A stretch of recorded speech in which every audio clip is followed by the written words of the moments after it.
বিবাহ করে বাসর ঘরে নিয়ে আসলেন, বাসর ঘরে নিয়ে এসে স্ত্রীর কপালে হাত দিয়ে দোয়া করতে হবে, আল্লাহুম্মা ইন্নী আসআলুকা খায়রাহা ওয়া খায়রা মা জাবালতা ফিহা ওয়া আউযু বিকা মিন শাররিহা ওয়া শাররি মা জাবালতা ফিহা। হে আল্লাহ, আমার স্ত্রীর মধ্যে যে কল্যাণ আছে সেই কল্যাণ আমি চাই, আর আমার স্ত্রীর মধ্যে যে অকল্যাণ আছে সে অকল্যাণ থেকে আমি পরিত্রাণ চাই। তারপরে স্বামী স্ত্রী দুইজন মিলে 2 রাকাত সালাত আদায় করতে হবে।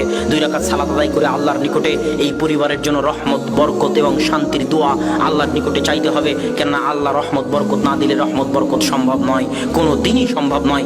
এবার যখন স্বামী স্ত্রী মিলিত হতে যাবেন, স্বামী স্ত্রী যখন সহবাস যেটাই বলেন সাংসারিক জীবনে যখন মিলিত হতে যাবেন, যেটা আপনার জন্য আনন্দের বিষয়, যেটা আপনার জন্য হাসির বিষয়, সেটা ইসলামের নিকটে অনেক দামি। কেননা ওখান থেকে পরবর্তী প্রজন্ম আসবে, আর ইসলামের পরবর্তী প্রজন্মের অনেক দাম, অনেক গুরুত্ব। এই জন্য ইসলাম ওখানেও দোয়া শিখিয়ে দিয়েছে, ইসলাম ওখানেও দোয়া শিখিয়ে দিয়েছে, বিসমিল্লাহি আল্লাহুম্মা জান্নিবনা শাইতান ওয়া জান্নিবিশ শাইতানা মা রাযাকতানা। হে আল্লাহ, আজকে আমরা যে সাংসারিক জীবনে লিপ্ত হচ্ছি, এই সাংসারিক জীবন থেকে যদি কোনো সন্তান আসে, তাহলে তুমি সেই সন্তানকে শয়তানের সংস্পর্শ থেকে দূরে রাখিও। কত সুন্দর ইসলামের পরিকল্পনা শুধু একটা সন্তানকে নিয়ে। কেননা ওই সন্তান ইসলামের নিকটে সবচেয়ে দামি, আপনার নিকটে দামি হোক আর না হোক। এই দোয়া পড়ে যখন আপনি আপনার স্ত্রীর সাথে সংসার জীবনে লিপ্ত হবেন, তখন ওটার মাধ্যমে যে সন্তান আসবে, সেই সন্তানের মধ্যে বরকত রহমত থাকবে, ওই সন্তান সুসন্তান হিসেবে গড়ে উঠবে। আর এই নিয়মগুলো যদি আপনি রক্ষা না করেন, তাহলে আদর্শ পরিবার গড়ে তুলতে পারবেন না। সন্তান যখন মায়ের পেটে আসলো, এই 9 মাস 10 দিন অনেক গুরুত্বপূর্ণ।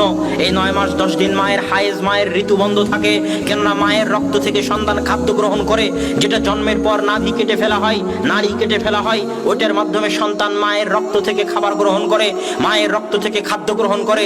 এই 9 মাস 10 দিন যদি মা টিভি সিরিয়ালের সামনে বসে থাকে, এই 9 মাস 10 দিন যদি মা সালাত আদায় না করে, এই 9 মাস 10 দিন যদি মা কোরআন তেলাওয়াত থেকে দূরে থাকে, এই 9 মাস 10 দিন যদি মা বউয়ের সাথে, শাশুড়ির সাথে ঝগড়ায় লিপ্ত থাকে, এই 9 মাস 10 দিন যদি মা পরকীয়ায় লিপ্ত থাকে, তাহলে প্রত্যেকটা কুকর্মের প্রভাব তার পেটে থাকা নিষ্পাপ সন্তানের উপর পড়বে, এবং ওই নিষ্পাপ সন্তান ভবিষ্যতে কুসন্তান হিসেবে গড়ে উঠবে।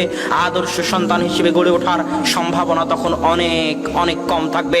এই জন্য 9 মাস 10 দিন মাকে সচেতন, সজাগ, আদর্শবান, পরহেজগার, তাকওয়াবান, কোরআন তেলাওয়াতকারিনী, সালাত আদায়কারিনী, সিয়াম পালনকারিনী এবং আল্লাহ ভীরু অবস্থায় কাটাতে হবে। নিজের জন্য না হলেও সন্তানের জন্য, ভবিষ্যৎ প্রজন্মের জন্য আদর্শ সন্তান পাওয়ার আশায়।